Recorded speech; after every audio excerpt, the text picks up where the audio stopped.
तो हेलो दोस्तों, स्वागत है आप सबका आज कैलकुलेशन इन्फो में।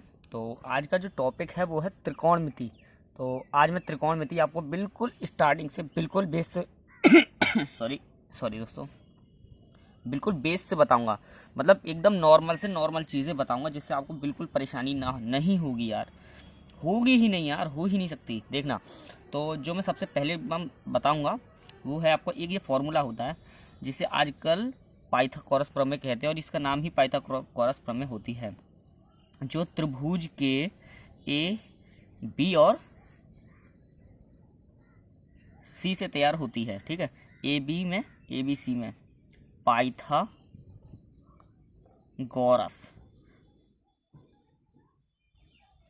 मैं बहुत कंफ्यूज था कई समय तक, गौरस होता है या कोरस होता है। मुझे तो बाद में मालूम पड़ी कि ये गौरस होता है, पाइथागोरस प्रमेय। ठीक है, इसका खास ध्यान रखना। तो इसका जो फॉर्मूला होता है पाइथागोरस प्रमेय का, ये होता है ए सी का होल स्क्वायर और इक्वल्स टू ए बी का whole square plus B C का होल स्क्वायर। ठीक है, अभी सब चीज़ समझ आएगी, स्टार्टिंग से कुछ नहीं समझ आएगा। अभी देखना, जैसे अब जो मैं चीज़ कराऊंगा ना, उसके बाद आपको एक एक मतलब पॉइंट बाय पॉइंट आपको सब चीज़ समझ आ जाएगा। तो मैं आपको ये बता रहा हूँ, एक ये देखिए ये सभी जानते हैं क्या है, यू नो व्हाट, क्या है, आप सभी जानते हो गए। ये एक त्रिभुज है। क्या है? त्रिभुज। तो एक चीज़ याद करिए आप कि ये होता है आपका ए, ये होता है बी एंड ये होता है सी। ठीक है, तो जो एक बात यानी ये जो तले वाली ज़मीन होती है, ये आधार कहते हैं। इसे क्या कहते हैं? आधार। और जिस आधार पे जो चीज़ खड़ी होती है उसे कहते हैं लंब। ये चीज़ खड़ी है, क्या होती है? ये लंब। और जो इसके सामने वाली भुजा होती है, जो इसके सामने वाली भुजा होती है वो होती है कर्ण। एक एक करके याद करिए, लेटी हुई आधार, उसके ऊपर जो खड़ा है वो लंब, और इन दोनों के सामने वाली चीज़ है कर्ण। बस ये चीज़ याद कर लिए। इसका मतलब AC जो है हमारा कर्ण है। क्या है? AC कर्ण है। कर्ण का स्क्वायर इक्वल्स टू AB। क्या है? AB हमारा आधार है। क्या है? आधार। आधार का स्क्वायर प्लस BC क्या है? हमारा लंब है। तो आप समझ गए ना मैं क्या इसमें समझाना चाहता था? बस यही है त्रिकोणमिति का जो सबसे पहला नियम है, यही है। पाइथागोरस प्रमेय को ऐसा नहीं है कि यही है, पर मैं जो आपको सजेशन दूंगा, मैं आज जो आपको सिखाऊंगा, तो यही है। मतलब आपको अच्छी तरह आ जाएगा, बस और कुछ नहीं। पढ़ाई का मतलब क्या, आपको आना चाहिए ना, तो बस चाहे वो कैसे भी आए। ये देखिए, एक मैं छोटा सा क्वेश्चन ले लेता हूँ। ठीक है, क्वेश्चन क्या है? क्वेश्चन है आपके पास मुझे आज खांसी आ रही है, छोड़ो। क्वेश्चन है, क्वेश्चन में आपको एक ले लेता हूँ, ये वाला। ये क्वेश्चन कह रहा है त्रिभुज ABC में जिस का कोण B समकोण है। ठीक है, B समकोण है, AB बराबर 24 सेंटीमीटर। क्या? AB बराबर 24 सेंटीमीटर और BC बराबर 7 सेंटीमीटर है। तो हमें क्या बताना है, आप समझ सकते हैं। निम्नलिखित के मान को बताइए। निम्नलिखित मतलब बचे हुई चीज़ का हमें नाम बताना। AB हमारे पास वैल्यू दे दी है, और BC की वैल्यू दे दी है। मतलब बची हुई AC का हमें मान निकालना है। निम्नलिखित का मान निकालिए या ज्ञात कीजिए, एक ही बात है। सबसे बड़ी बात होती है दोस्तों क्वेश्चन को समझना कि क्वेश्चन कहता क्या है आपसे। बस अगर वो समझ गए ना, तो कैसा भी क्वेश्चन कर ले जाओगे। कैसा भी मतलब कैसा भी क्वेश्चन आप कर ले जाओगे। सिर्फ क्वेश्चन के मेथड को समझना है आपको। तो आप यहाँ पे जो लिखेंगे, आप लिखेंगे यहाँ पे त्रिभुज ABC में पाइथागोरस प्रमेय से। क्या? त्रिभुज। ये हाँ, ये मेथड होता है छोटे बच्चों के लिए, 10th और 12th के लिए। अगर ये ऐसा करते हैं तो उन्हें पूरे नंबर मिलते हैं। त्रिभुज ABC में, मतलब जो जिस फॉर्मूले के द्वारा इस क्वेश्चन होगा उस फॉर्मूले को हम लिखेंगे, मतलब उस प्रमेय का नाम लिखेंगे पाइथागोरस प्रमेय से।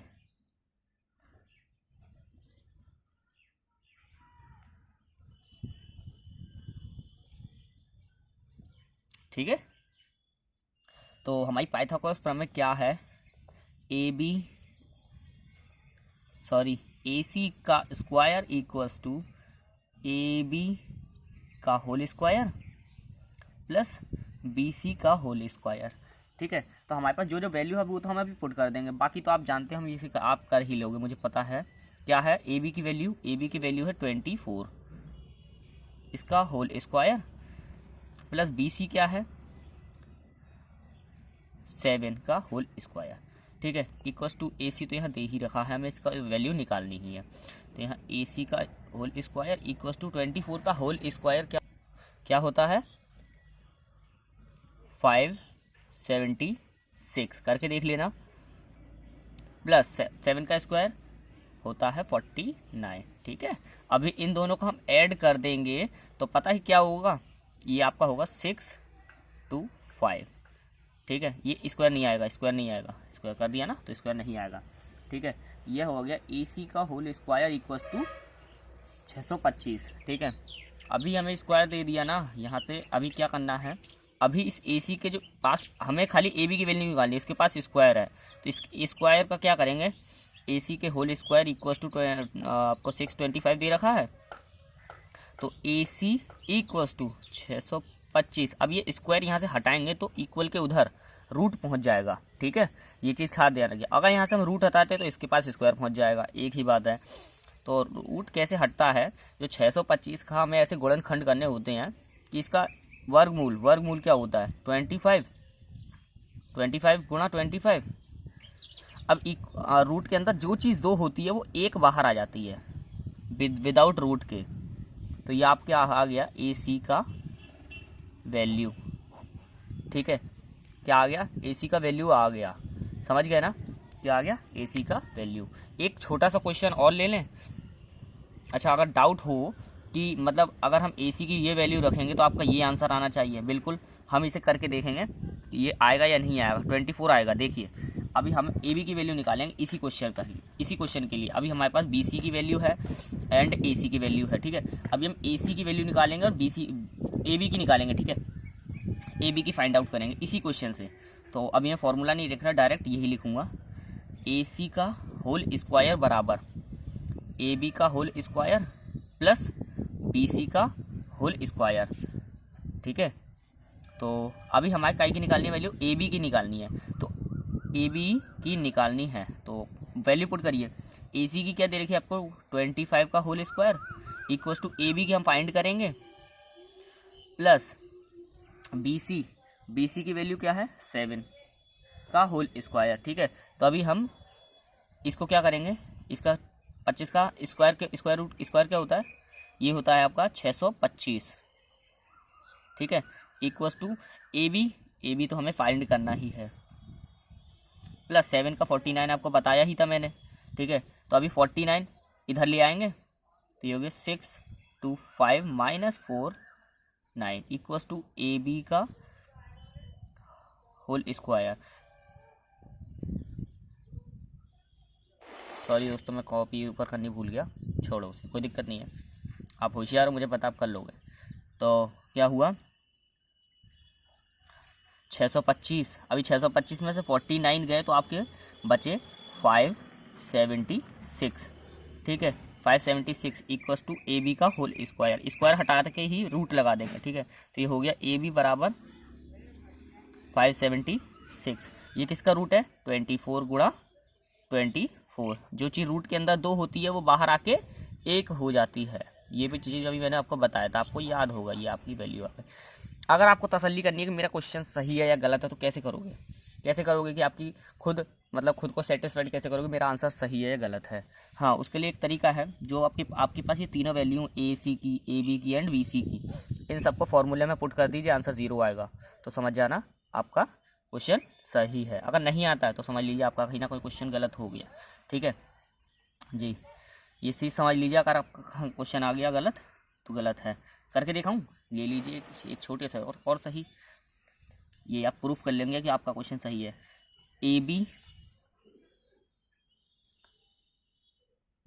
AC का whole square equals to AB का होल स्क्वायर प्लस BC का होल स्क्वायर, और AC की वैल्यू क्या है?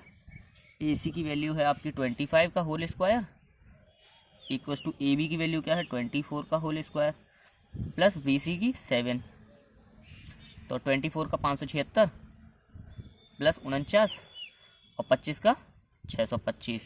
तो देख लीजिए 576 एंड 49 हो गया 525, सॉरी 625, और 625 इक्वल्स टू किधर है? ये कट गया, 0 आ गया आंसर। इसका मतलब आप सेटिस्फाइड हो गए कि आपका क्वेश्चन एकदम सही है। दोस्तों मेरा 10 मिनट का वीडियो आपको लगा होगा कि मैंने बहुत कम पढ़ाया, पर ऐसा नहीं है, थोड़ा पढ़िए, अच्छा पढ़िए, जो समझ आए तो वीडियो तो आपको पसंद आएगा ही। और मिलते हैं नेक्स्ट वीडियो में, जिसके आगे के टॉपिक के बारे में हम बात करेंगे। ठीक है, थैंक यू दोस्तों आपका समय देने के लिए।